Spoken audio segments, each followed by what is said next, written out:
Right, great show tonight with friends old and new. David Schwimmer, would you do the honours, please? I'd love to, Graham. Roll titles. Beautiful.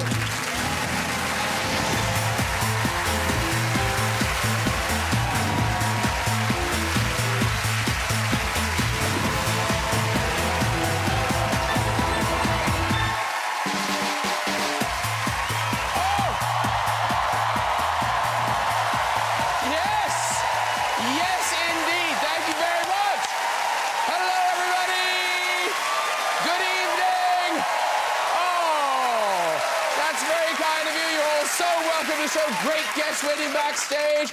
Before we meet them, who else has been meeting this week? Oh, well, Boris Johnson met with Sir David Attenborough to announce a new climate change conference.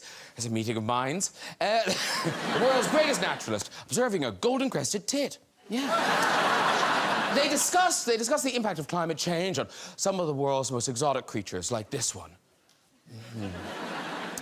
Which reminds me, Donald Trump has been in the news. Yes, he has.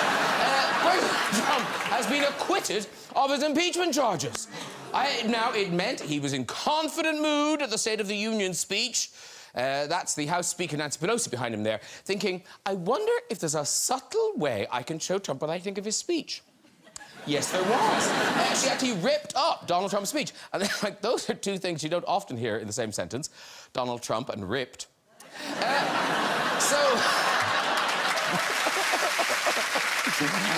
So with the impeachment quashed, Trump is now confident he'll get 4 more years, which by his reckoning makes a total of... close. Hey, let's get some guests on! Later, we'll have music from American superstar Alicia Keys! Yeah! But first, she's one of our favourite actors about to star in the new series from the creators of Downton Abbey. Please welcome back Tamsin Greig, everybody!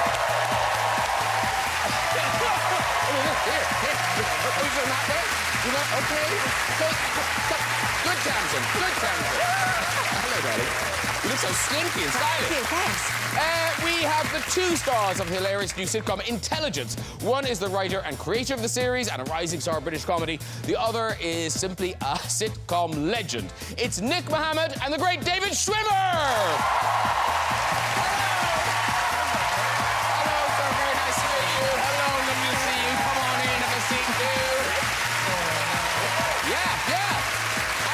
Three-time Oscar-nominated actor has starred in Foxcatcher, The Kids Are All Right, Spotlight, and the Avengers franchise as the Incredible Hulk. Please welcome our friend Mark Ruffalo! Nice to see you. Have a seat down. Hey! Oh, look at that. Oh, a little bit of bonding and greeting. That's lovely. We like each other. Yeah, welcome, welcome, welcome. And David Schwimmer, you've never been on the show before. I've not. Thanks for never inviting me. Oh, no, that can't be true. That can't be true. No, I'm really... Well, we're very nice to see you. Yeah.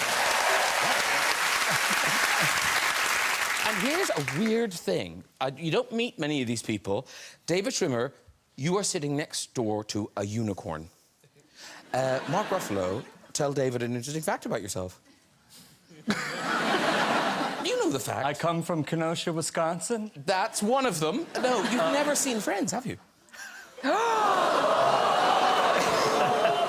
wish you must have seen like you must have seen. I've seen a lot of parts of it.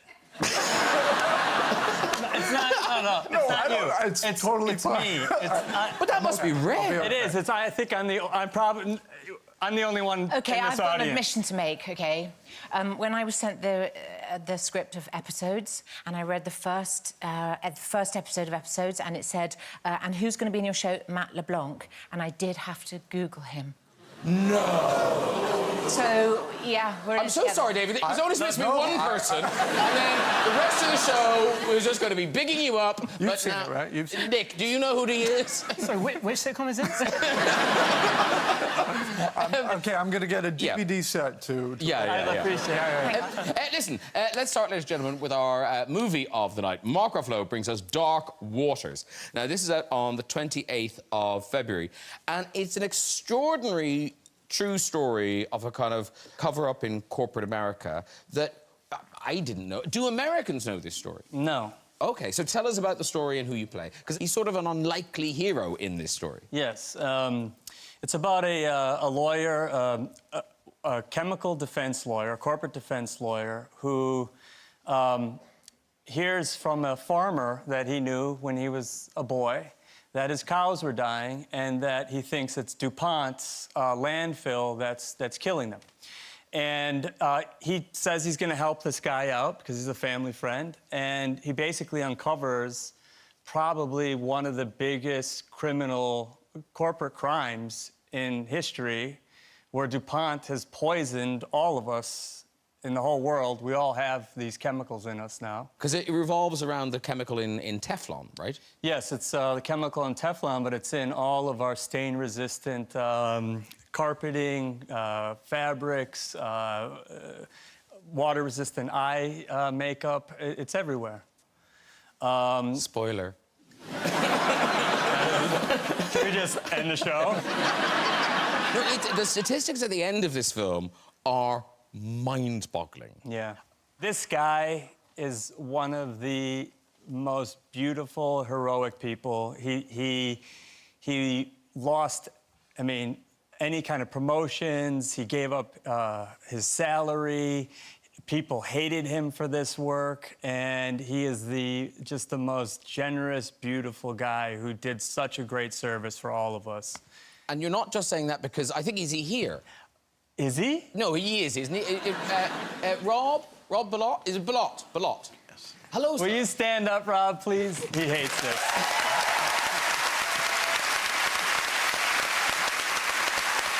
So...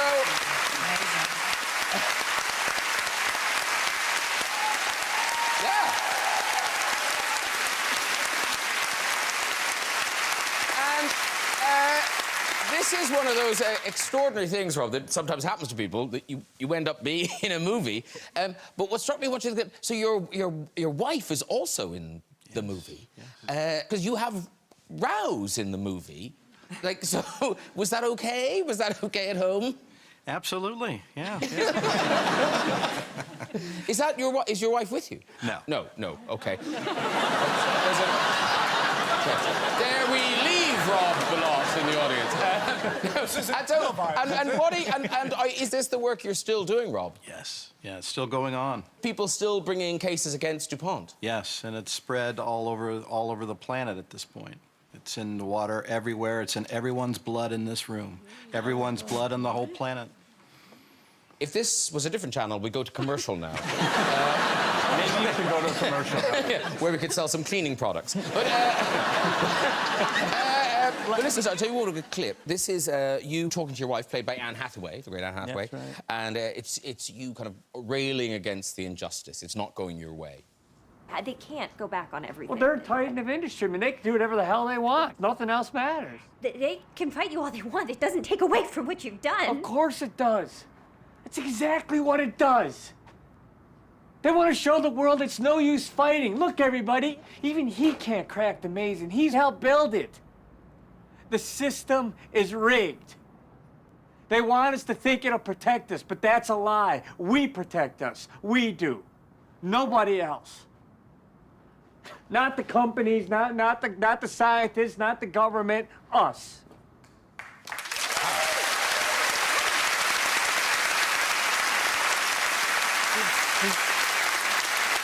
He's actually much more handsome than I played him in the movie. Sorry about that. And talking of when you play real people, David Schwimmer, you played the original Kardashian in The People vs. O.J. Robert Kardashian. Yeah, Robert Kardashian. Obviously, he wasn't around to talk to, but did you get feedback from people who knew him, or from the rest of the Kardashians, or? I mean, they had reached out to me. His daughters had reached out to me to meet, but I didn't really think it was relevant to meet with them because they were so young at the time, and also they wanted to do it on camera, which I didn't see reason to do. Oh, to be part of their show. Yeah. Yeah. We'd love to meet you. Yeah. But I did talk to Chris, his widow, and she was very generous with her time. I spoke to her for about 2 hours, which was really, really helpful, really informative. So And also, is that weird thing? 'Cause that trial was all televised, so it's all you got all that it's all, to watch. yeah, a lot of it's documented. Yeah. You know, that helps. And talking about Dark Waters, one of the good things about, I guess, for you talking about this film is going in. We know DuPont did it. You can't spoil this plot for us because your experience on Avengers, as you've had a litany of plot spoilers. Excuse me? Me? Well, no, I'm the best. you're marginally better than Tom Holland, but that's it. Yeah. I taught Tom Holland. Tell us about was it the premiere of Thor? Oh, come Ragnarok? on. Oh, go on. Go on. Oh, it's all over now. it They can't is, it fire is. you. They can't fire you. No, they tried. So, if you don't know this story, this is what happened. Are you cutting? It's coming to you talking. So they asked me to do social media backstage, and at that time it was like Facebook Live had just hit the apps, and so I was back there doing my Facebook Living, and I thought I hit the off button, but I didn't realize it had 2 different off buttons. And I went out, ran to my seat. They started the movie. I put my phone in my pocket. And I'm sitting there watching it, and I'm like 5 minutes in, and my phone is blowing up. I'm just like, bzz, bzz, bzz. And everyone and their mother was texting me from all over the world to tell me that my phone was on, and I was live broadcasting the movie. But of course, I'm a gentleman, so I don't check my phone in the movie. So finally, they sent a lady down, and she, hey. And I'm like, what? And she's like, your phone is on. I was like, no, it's not. It's in my pocket. She's like, it's on. And I pulled it out, and I just like, oh, shit. I get a call from Kevin Feige. Oh, the big boss. The boss. He's like, what are you doing, man? I said, Kevin, it was an accident. I swear to God. They told me to use the Facebook Live. I don't know how to use it. He's like, you can't do this stuff. I was like, no, you're right, sir. You're absolutely right. Sir. And the next day, I showed up to do press, and I'm hurting. I can't look anyone in the eyes. And I walk over to him to say sorry, and he grabs me in a bear hug. And he's like, that was genius! We got more press from that than the whole premiere! We couldn't have imagined doing something that good. All they heard was laughing. Because Tamsin, you didn't see a lot of it, but your son brought you to the last one, the Endgame one. Oh, yeah, so, I mean, I didn't know a lot... Never seen them. OK, so... I mean, I don't... You know, there's a lot of folding of clothes to do at home, so, you know... So, anyway, so I said, well, why don't we all go and see Endgame? We'll go as a family, it'd be a lovely thing, and, but maybe you could help me so I, know a bit of the story. And so one of my sons did a PowerPoint...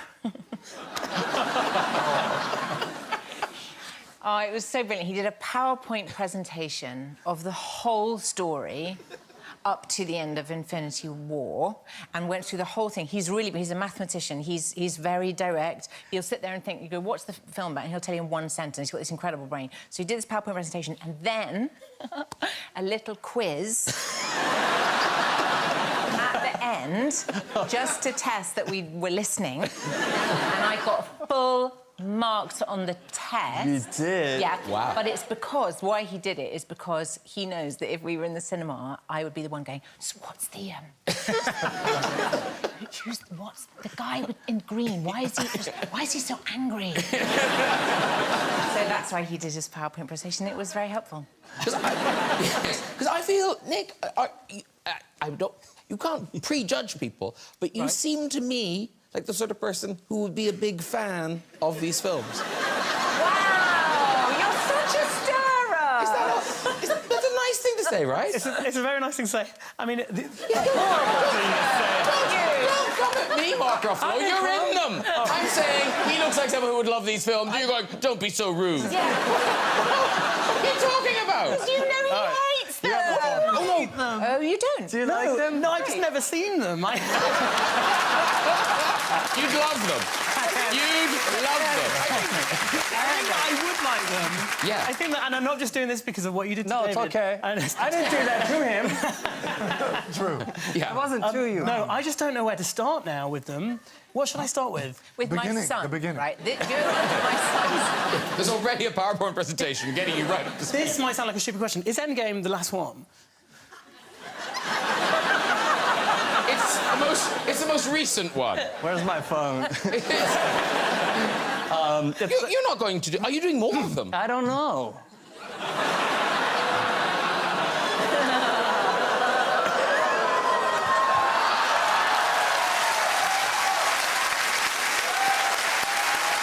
You haven't said anything bad. No. You just said I don't know. Who knows, really? You do. No, we'll stop now, because it would be terrible if we got you fired. No. No. But yes, you are. Okay. No, it's supposed to be over. Okay. That was supposed to be the end. That's why they That was the called very it. end. Yeah. Okay. Yeah. So Okay. you could work Hence backwards. the title Endgame. Yes. So here's the thing. So talking to Marco, going back to the Incredible Hulk and reprising that, and the odd thing about one of those characters, and you know Ross and Friends, one of the things that people keep asking you about going back, but you don't need to, because it's still, was it 15 years since you did the last episode? Yeah. And it's still on. People are still coming to it. It's like you are still making it. Yeah. It's, Well,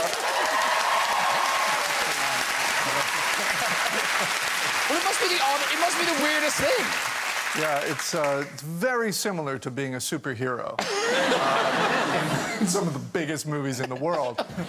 No, I'm a fan, by the way, of all the movies, so all of them.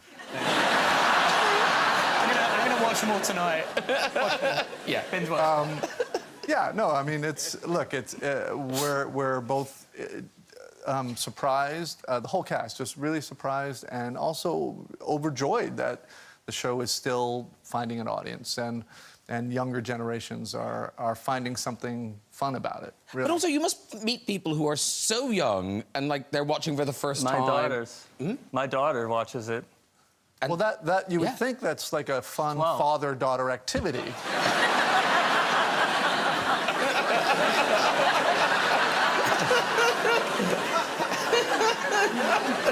But no, it's not. Yeah. He got me. Very good.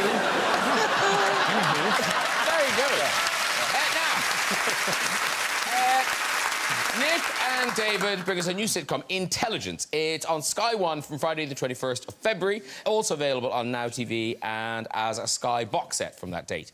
And now, Nick, Mohammed, this is your baby. You created it. You Yes. wrote it. Tell us about it. So it is I guess it's a workplace sitcom set in GCHQ, which is like the government communication headquarters. So like I guess a slightly less, slightly sort of less sort of sexy version of MI5, MI6 in terms of, or certainly the way they're portrayed in films and things is sort of quite actiony, whereas GCHQ doing a lot of the kind of data crunching and a lot of hugely important work to national security. So that's kind of the backdrop to it. That's where it's based, and it focuses on an NSA agent, played by David, who comes over and joins the team and sort of massively shakes things up. OK, and who are you? I play an analyst, like a really junior analyst, so the kind of, from like a profile point of view, it's very sort of similar to real life. And here's the thing. So, Nick Mohammed, you write this is your sitcom for Sky One. Yeah. Great, congratulations. Yes. The question is, how the did you get David Schwimmer in it? How did that bit happen? Genuinely, Because he's a great writer. that's great. It is really funny. It is really He funny. just emailed me. He just emailed me emailed with David. a great idea. I was like, that's really funny. But also, you seem like you are a big fan of British comedy. I am. Yeah. How did that happen? How did you get introduced to it? Or I guess I've always been since I was a boy. I mean, I've watched, I think, as much as I can. going way back from, I mean, as a kid, you know, Monty Python and Clouseau, and I mean, just, I don't know, I've always been a big fan. Yeah. And I don't feel there's a huge difference between American comedy and British comedy. I guess I'm more attracted to character-driven comedy in a very funny situation. I also really like physical comedy. So you guys do a lot of great physical comedy as well. And in this world, because it is quite a specific world that we don't really know, were you able to go, were you able to visit the actual place where they do this work? No. No. Because they're obviously very security conscious. Oh, so boring. I did a lot of research. I mean, if there wasn't a lot of alarms pinging there with my name, you know, just... Mr. Mohammed is fooling us again. He's looking into the specifics of terrorists. Oh. It's a great cover, though, isn't it? Yeah, I'm just writing a TV show. No, it's not a cover. No, we were lucky enough. Wow, it's a really elaborate cover. They've made it now. My plan was to come on this. I mean, we can... It's all working. It's all working. I don't think we can show any of that. So you play American Comes Over, and I think our clip is briefly after you've arrived, and Nick is trying to show you the way to the toilet. Oh, right, okay. Do it again? No, hang on. Swipe again. Which side? Swipe it again? Okay. Oh, crikey, it's fine. Let me just type this in onto here. So, Jerry, can you just read me from the fourth? From what? From the fourth? The four. There's no four. You mean the one? The four. No, oh, the one is the one. It's one, nine, 2, 2, 7. Okay, that should be it. There you go. Come on, we have a thumb thing just in case. It doesn't always work. Okay, why didn't you do that to begin with? It's because I've been eating crisps and it doesn't always work. Give me your thumb.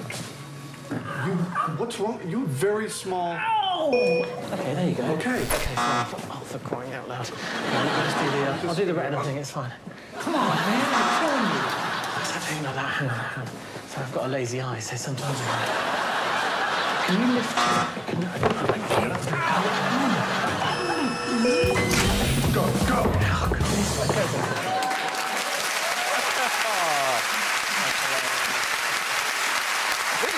Really funny. And now, is this in any way based, Nick, on your own work for the government? Because you did work for a government department, didn't you? Very briefly. I mean, as a student, I worked for Department for Work and Pensions, but I worked at Morgan Stanley after I graduated, just before the crash, just a coincidence. Yeah, I guess it slightly is. I kind of love those environments where, I mean, particularly with Morgan Stanley, where the stakes are kind of pretty high. I mean, not on the level of GCHQ, but there is still a kind of I guess, a sort of an everydayness to it, an ordinariness to it that you kind of get used to. And in fact, one of the storylines that sort of kickstarts one of the episodes is that my character sort of deletes a load of really important files, and that was based on at Morgan Stanley, I accidentally deleted. Lots of money. Well, kind of, yeah. Which is why we had to crash. Well,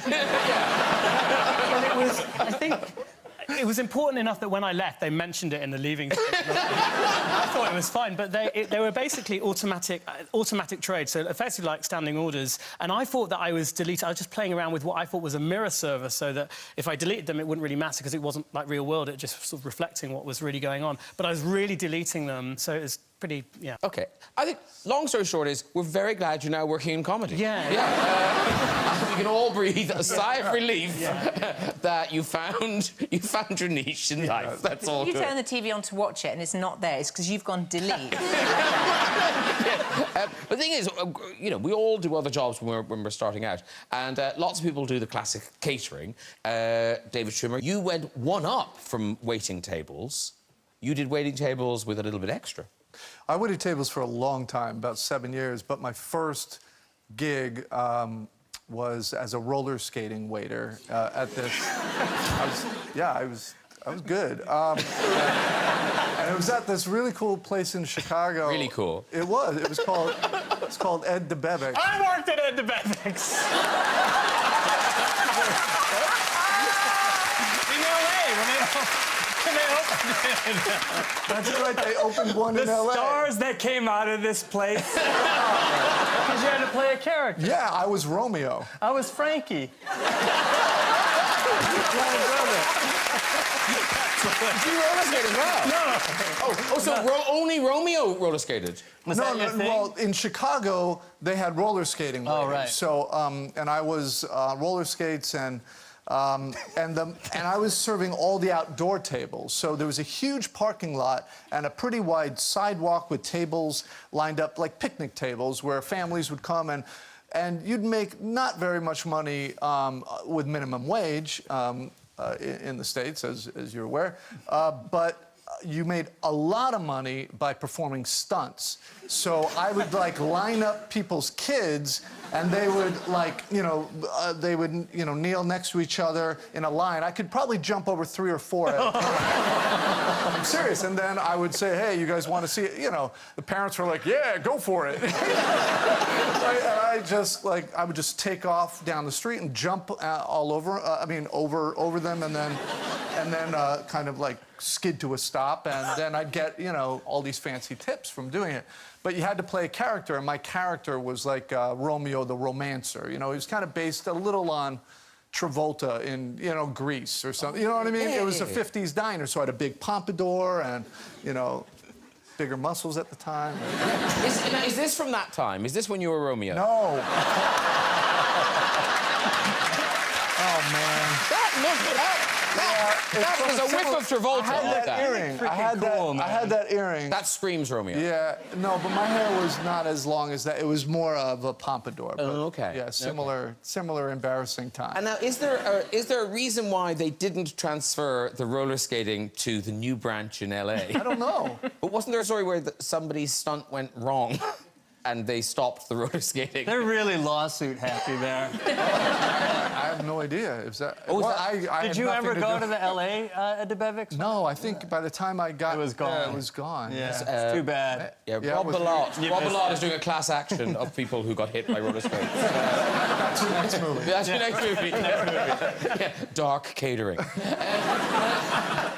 So you not just waited tables. You were a bartender, and I just love the idea. You would be such a good bartender, Mark Ruffalo. Thank you. A generous. Don't you know he'd do a generous pour? He would always do a generous pour. Yeah. Mark Ruffalo. I would do a generous Big heart. Yeah. Mostly because people would be like, come on, man. Really? But didn't you? You had your own cocktail. I had the margarita.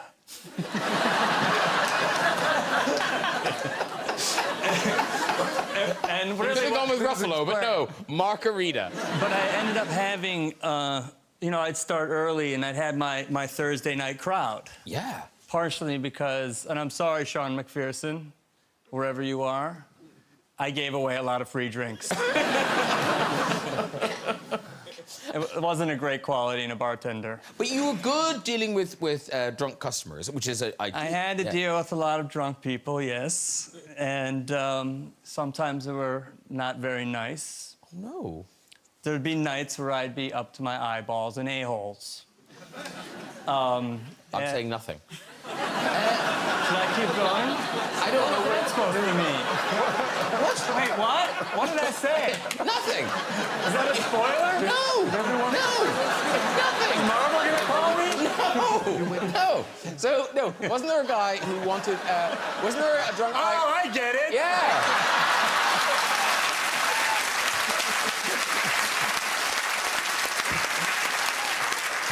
Wasn't there a drunk guy? It wasn't that kind of bar.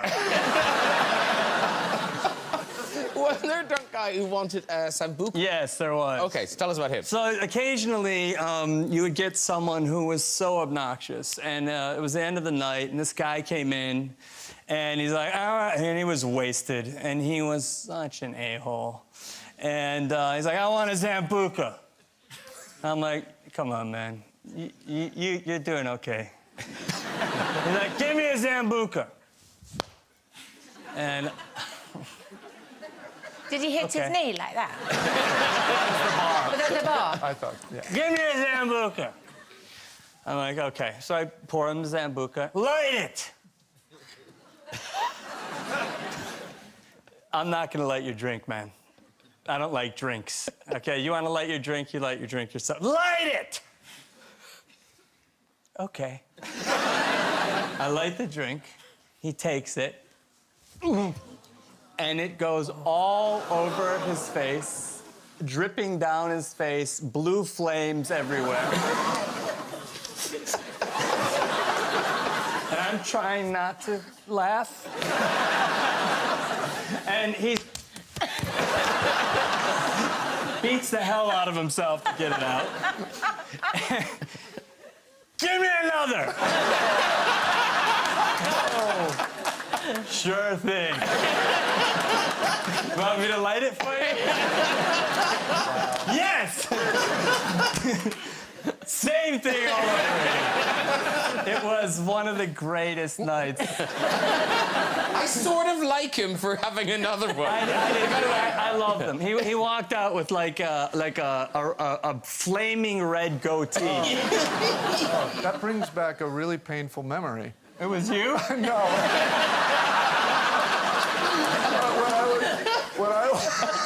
That would be amazing. That would be amazing. No, when I was like 12, 13, I was a late bloomer, but I had a premature mustache. Like I had hair there and nowhere else, right? I mean my head, of course. And I was begging my dad, because kids were making fun of me, like, hey, your stash, Schwimmer, you must, you know. And so I was begging my dad, hey, can I please shave? And my dad was like, you're too young to shave, I'm sorry.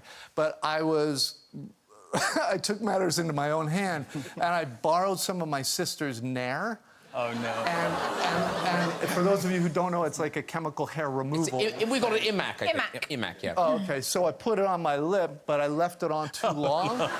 So I had a burn mark. Just like the guy. Like that, just like the guy.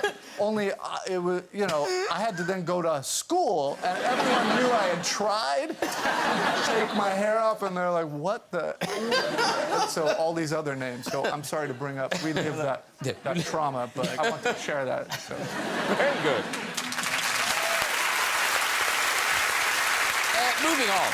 Ladies and gentlemen, Tamsin Greig, a very posh new product for us. It's called Belgravia. This will be on ITV next month. And this is from the creators of Downton, but it's not Downton. It's set earlier, isn't it? It's 18... I mean, it begins 1815, but then most of it's 1840s kind of thing? Yeah. Yes. Yeah, I'm on it. OK, so who do you play? What is this world that we're being introduced in? This is the world in the middle of the 19th century when the middle classes were rising up and threatening the elite, the upper classes. I play Anne Trenchard, who is from the rising classes, the nouveau riche. She has a secret which she reveals to her nemesis, played by Harriet Walter, who... and this is a catalyst for all sorts of terrible things to occur. And it is kind of brilliantly twisty-turny, and as you mentioned, it's a bit of, you know, because a lot of times in these sorts of series, it's just the rich people and then the staff. And this is a kind of a world we haven't seen before, this kind of merchant class. Yeah. Who are as rich as the rich people. Absolutely. And James Trenchard, who Anne Trenchard is married to, played by the wonderful Philip Glenister, is the epitome of the merchant class who's basically built Belgravia, which is this very wealthy area of London, which... was built by the Cubitt brothers, and he goes into business with them. So he suddenly has the kind of power and access which, you know, an oik, a grunt, shouldn't have. OK, we've got a clip. This is you talking to Lady Brockenhurst, played by Harriet Walter, with whom you've shared your secret. What are you doing? I'm getting to know the grandson who's been concealed from me for a quarter of a century. But why so publicly? Can't you see that half the room is asking who this strange young man could be? Of course, that must worry you. Sophia's memory, your reputation. You want them to guess. You want them to guess he's Edmund's child, and you wanted us to witness it. Then you will not have broken your word. But the secret will be out. I think the Darbys are just leaving. Would you forgive me if I go down and say goodbye?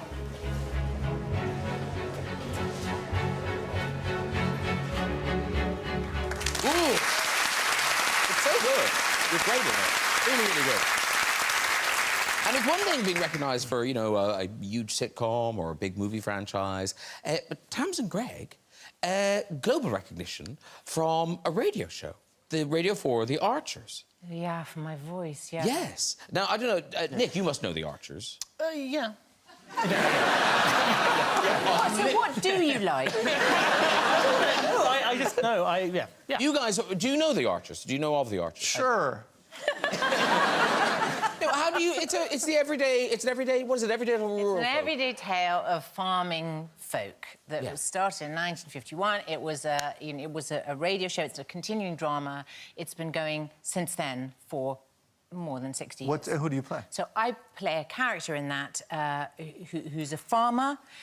She's the daughter of the richest farmer in the area. She now lives in Hungary, and she runs a big farming concession there in Hungary, but also comes over to cause trouble. And they moved me out to Hungary when I became less available to voice Debbie Aldrich. But you still dip in. I dip in every now and then, but people do tend to remember my voice. But sometimes it's not your voice. Were you in a DIY shop? OK, so I was 9 months pregnant with my last child, so I was really big. And I was, you get to 9 months, you think, oh, I'd better decorate, because that's the best time. Yeah, of course. Yeah.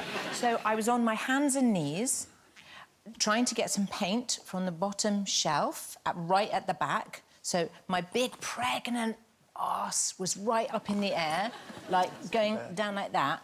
And I heard someone from behind me say, well, if it isn't Debbie Aldrich.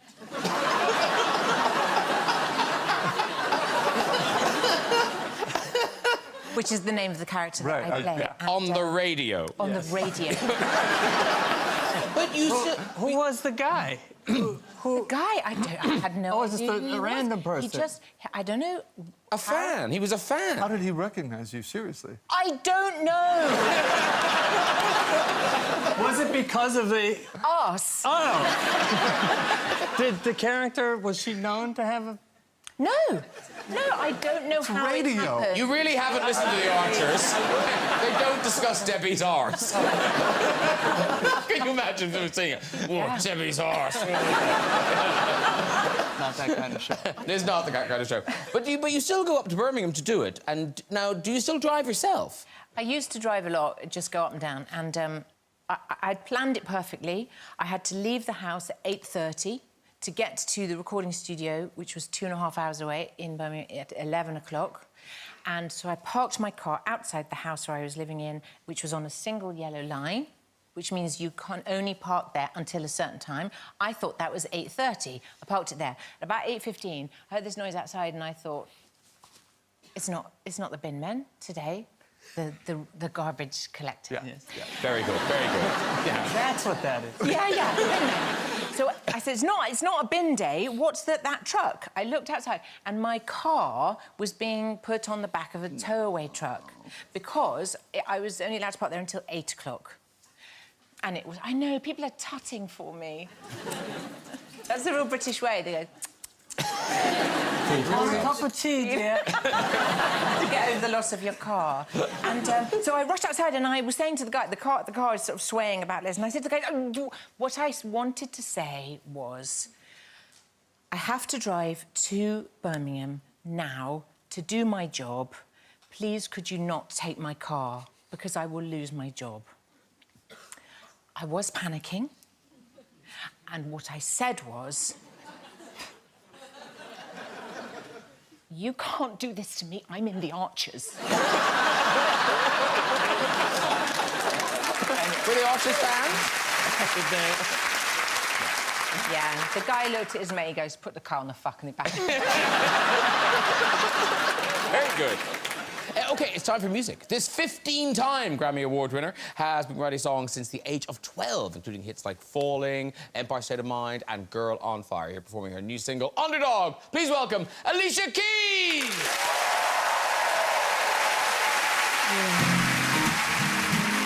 Me and my guy Graham, we wanted to vibe on this song with you. so let's feel good tonight. Hey, come on. Yeah. She was walking in the street, looked up and noticed he was nameless, he was homeless. She asked him his name and told him what hers was. He gave her a story about life with a glint in his eye and a corner of a smile. One conversation, simple moment, the things that change us if we notice when we look up sometimes. They said I would never make it, but I was built to break the mold. The only dream that I've been chasing is my own. So I sing a song for the hustlers trading at the bus stop, single mothers waiting on a check to come, young teachers, student doctors, sons on the front line knowing they don't get to run. This goes out to the underdog. Keep on keeping at what you love and you'll find that someday soon enough you will rise up, yeah. Hey, well, come on.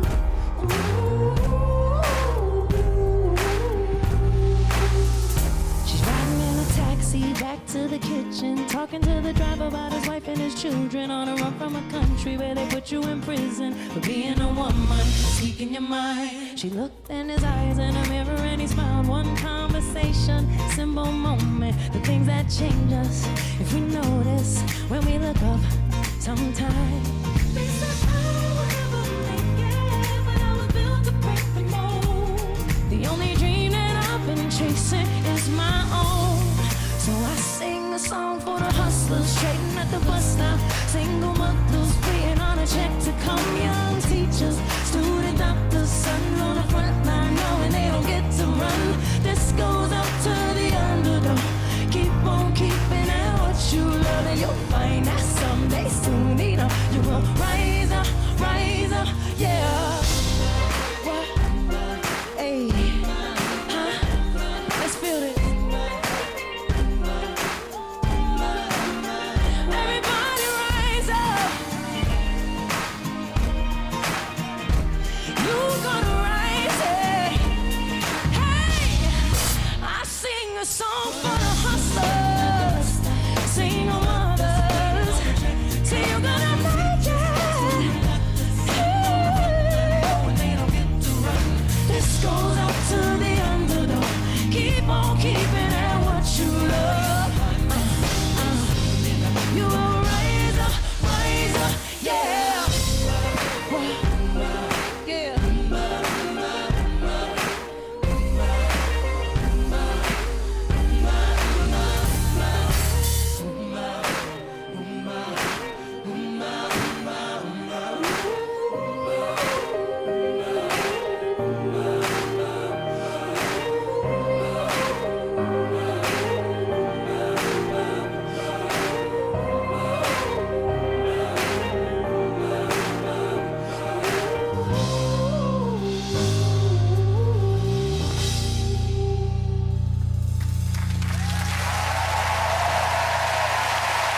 Wow! Great job!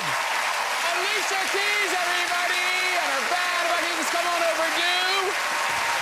Alicia Keys! That was gorgeous. Gorgeous. Come in and say hello to everybody. Thank you. Mohammed, David Schwimmer, Ruffalo, Alicia Keys.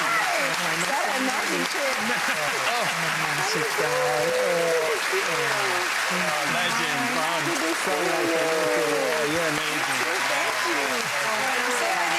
Yeah, do you want to go fine? Very good. It's a Thank little you so much for crowded that. on this couch. There's a shift on the sofa. Plenty of room? Is this fine? Yeah, wherever. We had to now. add some more feminine energy out here. Yeah, we did that. I just touched your bum. I'm really sorry. Just in case somebody saw that. That is from the new album, Alicia. Yes. Is this out now? Is it out now? March 20th. Oh, you're so on it. Well done, Hey. you. Yeah. And now I heard you talking about this album, and you were saying it's sort of that you feel it's a different side of Alicia Keys that we haven't seen before? I wanted to show all sides of me. I think that in some ways I haven't shown the full breadth of all that I am. And I think sometimes we get a little nervous about showing, like, call it anger or call it sensuality, call it vulnerability, and all of these things. Freedom is what I'm expressing in this music, so I love it. Good for you. And so that's out in March. And then, is it the European bit of the tour starts in Dublin on the 5th of June? It sure does. Lovely. We are coming. Oh, yeah, there you are. Boom, yeah. look at all those dates. I'm here. Smiling now. That's me after. Dublin the 5th of June. And talking of big fans of people, David Schwimmer, you are... Oh, yeah, huge. I mean, Yeah. Fallen is one of my... For real? For real. Your head is in our way.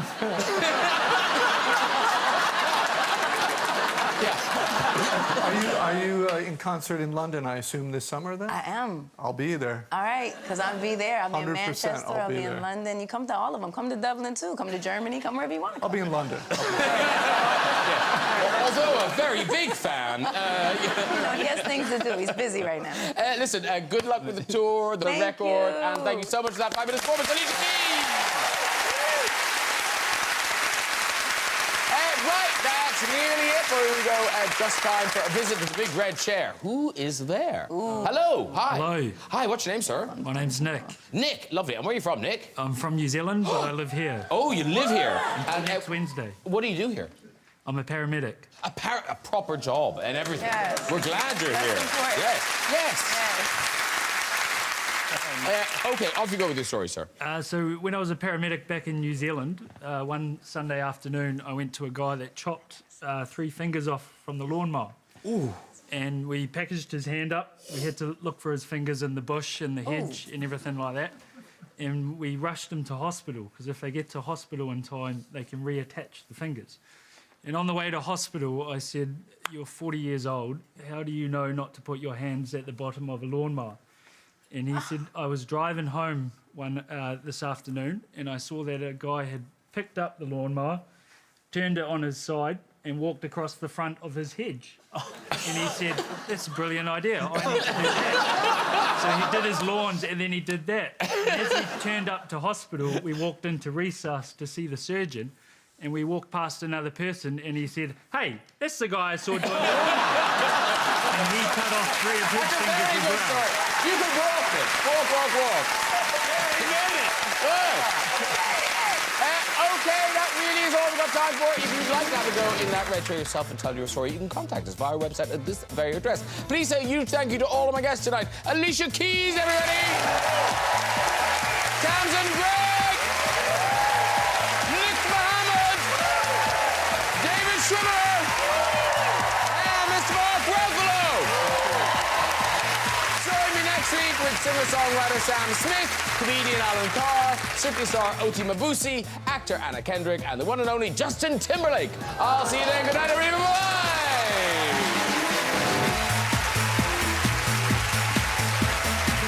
Are witches to blame for a spate of sudden deaths? Rufus Sewell stars in The Pale Horse, new Sunday at 9. While famous filmmakers talk about the films that influenced their career, the Life cinematic series is streaming now on iPlayer.